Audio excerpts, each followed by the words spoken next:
नमस्कार, आप देख रहे हैं CID न्यूज और मैं हूं आपके साथ ज्योति कन्नौजिया। आइए नजर डालते हैं खबर की ओर। हिराणापुर छात्रावास के छात्र छात्राओं ने पैदल झाबुआ पहुंच कलेक्ट्रेट को सुनाई पीड़ा।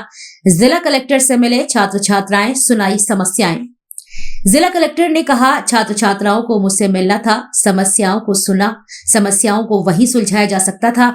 यदि झाबुआ जिले के किसी भी हॉस्टल में अनियमितताएं पाई जाती तो हॉस्टल अधीक्षक के खिलाफ कार्रवाई होगी। हिराणापुर मॉडल स्कूल के छात्र छात्राओं से कलेक्टर नेहा मीना से बात हुई। बातचीत के बाद छात्रों ने कहा कि जो दूषित पानी आ रहा है कुएं का, उसकी जगह नल लगाया जाएगा, नए शौचालय बनाए जाएंगे, रोड निर्माण भी किया जाएगा, ऐसा जिला कलेक्टर के द्वारा आदेश दिया गया है। वहीं जिला कलेक्टर नेहा मीना ने पत्रकारों को बताया कि छात्र छात्राओं की समस्याओं का वही हल किया जा रहा है। वहीं जिला कलेक्टर नेहा मीना ने पत्रकारों को बताया कि छात्र छात्राओं की समस्याओं का वही हल किया जा सकता था, परंतु छात्र छात्राओं की इच्छा थी कि वह मुझसे ही मिलना चाहते हैं। छात्र छात्राओं को बस से आने को कहा था मुझसे मिलने के लिए, परंतु छात्र छात्राओं ने 8 किलोमीटर दूर पैदल ही चलकर जिला मुख्यालय आए हैं। कलेक्टर नेहा मीना ने कहा कि शासन के द्वारा जो हॉस्टल में सुविधा उपलब्ध कराई गई है, उससे कोई हॉस्टल झाबुआ जिले में वंचित रहता है तो उस हॉस्टल अधीक्षक के खिलाफ कार्रवाई की जाएगी। वहीं जिला कलेक्टर ने मॉडल स्कूल की शिक्षण व्यवस्था को संतुष्ट बताते हुए पिछले साल के रिजल्ट पर संतोष प्रकट किया है। उन्होंने कहा है कि छात्राओं की मांग थी कि कबड्डी प्रतियोगिता का नहीं कराए जाने पर छात्र छात्राओं में आक्रोश था। कलेक्टर नेहा मीना ने बच्चों को समझाया, खास चर्चा अपने शिक्षा पर जोर दिया और उन्होंने कहा कि बच्चे मेरे से मिलकर बहुत खुश हुए हैं। झाबुआ से अखिलेश रावत की report, CID news Madhya Pradesh. थोड़ा पानी की समस्या थी पहले तो मैडम ने ये बोला है कि हमारे को कि तुम्हारे सबसे पहले पानी और शौचालय, ये सब है कि नहीं, सबसे पहले इन पे नहीं काम करेंगे कार्रवाई है ना। उसके बाद पानी के लिए जो कुएं का पानी आता है इसके अपन प्राइवेट नल वगैरह लगवाएंगे, या तो फिर अच्छा पानी साफ होएगा कि नहीं कुएं वगैरह, तो वहीं से अपन पानी दिलवाएंगे। और शौचालय मैम बोल रही है कि हम नया बनवाएंगे हमारे स्कूल में, जो पिछले साल भी साफ आया था, इस साल साफ भी आया था, इसलिए उन्होंने बोला कि हम आपके लिए नया शौचालय बनाएंगे। और उन्होंने DP पे जाली लगाने की बात करी है। और हमें सबसे बड़ी खुशी ये है कि हमारे जो बच्चे हैं कि नहीं राज्य स्तर पे जाते हैं कबड्डी के लिए, खेलकूद के लिए, स्पोर्ट के लिए, तो सभी बच्चे हैं कि नहीं जाते हैं, इसलिए उन्होंने हमारे को मैट गिफ्ट करी, ऐसे ही मुफ्त में।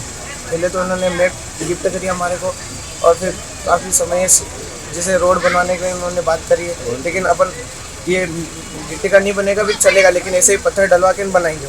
पर उन्होंने बात करी जबकि धूला वगैरह, उससे तो हमारे को सुरक्षा मिलेगी और पानी के समय में है कि नहीं पाँव तो नहीं गिरेंगे। कितने दिन में हो जाएगी समस्या निराकरण? उन्होंने बताया तो ये तो समस्या अभी मैं आपको झूठ नहीं बोलूँ, अभी तो हमारी एग्जाम आई 10 क्लास में, तो हमने भी बोला कहीं नहीं, भले जिसमें 1-2 महीना लगे कहीं नहीं लगने दो, क्योंकि अभी हमारी एग्जाम आ रही है कि नहीं बच्चों की। पहले सबसे पहले उन्होंने हमारे को बोला है कि पानी और फिर शौचालय पहले करेंगे, उसके बाद में आपकी जो है कि नहीं जो समस्या है कि नहीं वो हम धीरे धीरे करते रहेंगे। एग्जाम हो रही थी तो फिर आप आंदोलन करने क्यों आए? इसके बारे में नॉलेज नहीं था क्या यहाँ आने के? 4 साल हो गया मैं स्कूल में पढ़ते हुए, मैंने हर बार प्रिंसिपल सर को आवेदन दिया है, पर मेरी बात आज तक उन्होंने सुनी नहीं। और पहले भी हम आए थे, 3 महीने हो गए, 3 महीने पहले हम आए थे इधर दबा, तो हमें राजनीतिक दबाव में उन्होंने दबा के वापस बुला लिया, और स्कूल में जाके हमारे को बहुत डांटा है उन्होंने कि अगली बार ये कदम मत करना। तो वैसे भी तो मैं 12th क्लास में हूँ, बाकी सब 12th क्लास के लड़के तो नहीं आए, छोरियाँ आई हैं 4-5, लेकिन मैं अकेला 12th क्लास से हूँ, बाकी सब 11 से। तो मैंने सोचा जाते जाते कुछ तो अपने स्कूल की सुविधा करता जाऊँ। मतलब अभी क्या दबाव में थे आप? हाँ, आपकी आवाज़ सुनी गई, मैडम ने सुनी। अब प्रिंसिपल साहब रास्ते पे आके बोल रहा, भाई जो 4 साल से उन्होंने काम नहीं करा और आज वो बोल रहे हैं कि हम कर देंगे 9 दिन, हो पाएगा क्या? इम्पॉसिबल कि पॉसिबल? अब 4 साल से वो काम नहीं कर सके, वो बोल रहे हैं कि हम 9 दिन में कर देंगे, तो ये हो सकता है क्या? हाँ, तो यही तो हम पूछ रहे हैं उनसे कि आप 9 दिन में क्या कर लो? फिर आप मैडम के आश्वासन से संतुष्ट नहीं हो? संतुष्ट है, जो हमारे कलेक्टर मैडम ने हमसे बात करी है बहुत अच्छा लगा है, लेकिन उन्होंने काफ़ी सारी सुविधा हमारे लिए उपलब्ध करवाने की बात भी रखी है, और जल्दी जल्दी वो करेंगे। पहले पानी और शौचालय की वो हो जाए, उसके बाद तो कोई दिक्कत नहीं है। आपने बोला है कि आपने 4 साल कब से हम आवेदन दे रहे हैं उनको, और जब हमने मेट के लिए बोला तो हमको मुंडे पे उसने क्या बोला मालूम कि तुम्हारे को मेट मिलेगी नहीं। ये कई शब्द हुआ बोलने का उनका, जबकि सभी स्कूलों को मेट मिल रही है सरकार द्वारा, तो हमारे को क्यों नहीं मिल रही? मिलनी चाहिए कि नहीं? और आवेदन नहीं दिया। अरे कई बार हमने आवेदन दिया, सारे बच्चों स्कूल को पूछ लेना, हमने कई बार आवेदन दिया और आज तक उन्होंने हमारे बात अनसुनी कर दी। अगर मांगे आप लोगों की समस्या का समाधान नहीं होता तो आगे आप लोग क्या करेंगे? फिर से आंदोलन करते हैं। अगर हमें रास्ते पर से वापस वो उधर घर भेज देते तो अगली बार हम तो एक दो नहीं पर कम से कम 1000 संख्या तो लेके आते। आपका नाम बताइए। रोहित मकोड़िया। बताए थे बच्चों ने। हाँ देखिए, सर्वप्रथम आप सभी को मेरा नमस्कार। जैसा कि आप लोगों ने देखा होगा कि मॉडल स्कूल के टाड़ापुर के जो बच्चे हैं वो पाडलवा से यहाँ की तरफ आने लगे थे। जब वहाँ पे पूरी टीम गई थी, एसडीएम, तहसीलदार, बीओ, एसी ट्राइबल, जिला शिक्षा अधिकारी जो और प्लस उनके जो शिक्षकगण और प्राचार्य भी वहाँ थे, उन्होंने काफ़ी उनसे बात की कि वहाँ पे रुक जाएँ। साथ में बस वगैरह की भी व्यवस्था करवाई थी कि बच्चे अगर आना ही चाह रहे हैं तो बस के माध्यम से यहाँ पे आ जाएँ। बच्चे से एक से मेरी टेलीफोनिकली भी बात हुई थी, जो उनका लीडर था, जो जिससे मेरी अभी लंबी चर्चा हुई है, उससे भी बोला तो बच्चों को कहीं ऐसा लग रहा था कि उनकी कुछ समस्याएं हैं जो उनका कहना था कि उन्होंने कई स्तर पे रेस की थी और वो वहाँ पे एड्रेस नहीं हो पा रही थी, इस वजह से उनको यहाँ पे ज़िले में आना पड़ा। और उनको एक बार थोड़ा सा मानसिक तौर पे भी ये लग रहा था कि अगर वो यहाँ तक ज़िले पे आएंगे तो उनकी जो समस्याएं वहाँ पे नहीं सुलझ पा रही हैं, हो सकता है वो यहाँ पे सीधा बात करेंगे तो वो सुलझ पाएँ। उनकी जो मेन समस्याएं थी, पहले मैं आपको अवगत कराना चाहूँगी कि वो शिक्षा से संबंधित नहीं थी। जब उनसे बात की गई तो वो लोग शिक्षकों से, उनकी जो शिक्षण प्रणाली है उससे वो लोग संतुष्ट हैं कि उनके यहाँ पढ़ाई अच्छी चल रही है। और गत वर्ष का जब रिज़ल्ट उनसे पूछा गया तो उनके द्वारा बताया गया कि गत वर्ष जो रिज़ल्ट था स्कूल का वो 85% के आसपास रहा था, जो कि अच्छा रिजल्ट है। उनकी जो मुख्य समस्याएं हैं वो उनके प्रिंसिपल से संबंधित है। उनके द्वारा, सभी के द्वारा प्रिंसिपल साहब की जो कार्य प्रणाली है उसके विषय में ही, भले ही वो छात्र हों छात्राएं हों, प्रश्न उठाए गए हैं।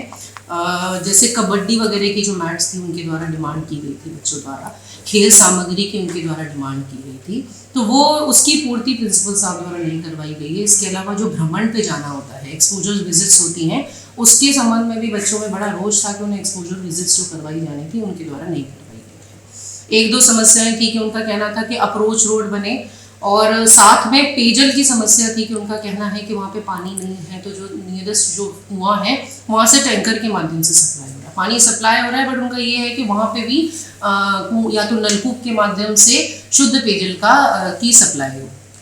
इस विषय में उनसे काफ़ी लंबी चर्चा जो हुई है, आपने देखा होगा कि बालकों से अलग से की और बालिकाओं से अलग से की, क्योंकि कई बार छात्राओं की ऐसी समस्याएं होती हैं जो सबके सामने वो बात नहीं कर पाती हैं, तो हमेशा ठीक रहता है कि हम अलग से एक बार महिला अधिकारियों के साथ में बैठ के, और चूँकि मैं खुद भी एक महिला अधिकारी हूँ तो मुझे कई बार बच्चियाँ खुल के ऐसी बातें बता पाती हैं जो कई नहीं बता पाती हैं कई स्टेजेस पे।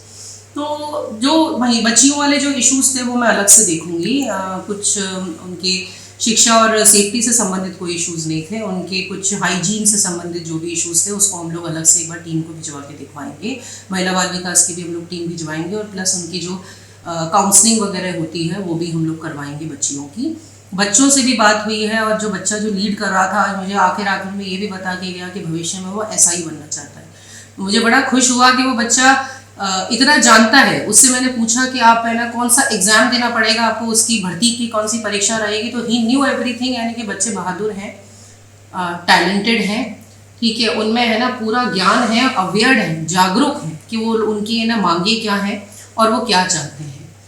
अभी इमीडिएटली जो मुझे लगता है कि सबसे पहले पिछले 2 वर्षों में वहाँ पे जो निरीक्षण करने गए थे, विशेष तौर पे पिछले 1 वर्ष में जो निरीक्षण हुआ है, जिन अधिकारियों द्वारा निरीक्षण किए गए थे उनके विरुद्ध मुझे थोड़ा देखना, इसको निकलवा के देखना पड़ेगा। जब उनके द्वारा निरीक्षण किया गया उस स्तर पे जब बच्चों द्वारा ये इश्यूज़ उठाए गए तो फिर बच्चों को यहाँ तक क्यों आना पड़ा, वो इशू वहीं पे ही एड्रेस होने थे। प्रशासन इस बात में बिल्कुल स्पष्ट है कि जनजातीय जो हमारे बच्चे हैं, हमारा जनजातीय बाहुल्य जिला है, जितने भी हमारे हॉस्टल है वहाँ पे बच्चों को जो सुविधाएं दी जानी है, या हमारे जो स्कूल्स हैं जहाँ पे जो सुविधाएं दी जानी है, शासन की तरफ से जो फंड आ रहा है वो पूरी तरीके से बच्चों के लिए ही यूज़ हो। अगर स्पोर्ट्स के लिए फंड आ रहा है तो इट शुड बी यूज कि उनको वो सारी सुविधाएं जो दे जो शासन और जो विभाग की मंशा है।